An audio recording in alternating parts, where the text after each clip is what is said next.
তো বন্ধুরা, এবার গরমকালের মতো শীতকালও চলবে উত্তরাখণ্ডের চারধাম যাত্রা, মানে গঙ্গোত্রী, যমুনোত্রী, কেদারনাথ এবং বদ্রীনাথ। হ্যাঁ, ঠিকই শুনছেন, শুনে হয়তো অবাক হচ্ছেন, বাট এটা আমি শুনলাম রিসেন্টলি, জানলাম যে আগামী মানে গত রবিবার, ঠিক আছে, উত্তরাখণ্ডের মুখ্যমন্ত্রী পুষ্কর সিং ধামি এই শীতকালের চারধাম যাত্রার সূচনা করেছেন, কিন্তু উখিমঠের ওঙ্কারেশ্বর মন্দিরে কেদারনাথের পূজা দিয়ে।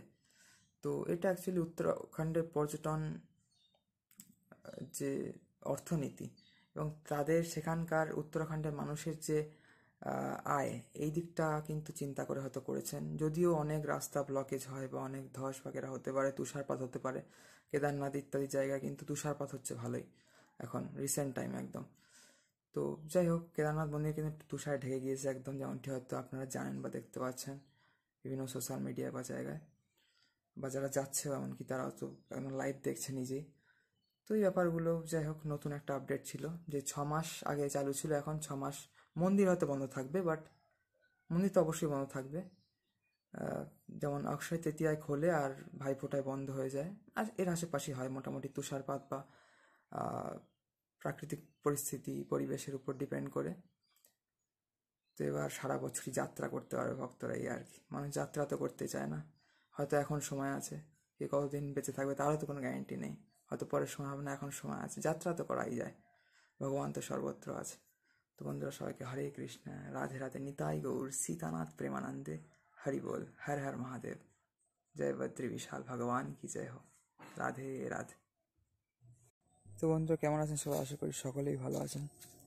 তো যাই হোক, সবাই তো কম বেশি ভালো আছি বা আছে, বাট ইনফ্যাক্ট এখন বাংলাদেশের পরিবেশ পরিস্থিতি কিন্তু মানে শুনে নিজেরই খুব বাজে লাগছে।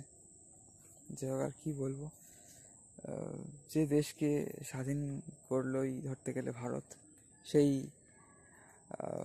যদি মনে থাকে বা জানেন যে ইন্দিরা গান্ধীর আমলে কিন্তু পাকিস্তান, তৎকালীন পূর্ব পাকিস্তান ও বাংলাদেশকে কিন্তু নিজের কবজায় রেখেছিল এবং অত্যাচার চালাতো। সেই সময় ইন্দিরা গান্ধীর আমলে ভারতীয় সেনা পাঠানোর পর সেই 1971 সালেরই 16 ডিসেম্বর ভারত কিন্তু সাহায্য করে বাংলাদেশকে স্বাধীন রাষ্ট্র করলো।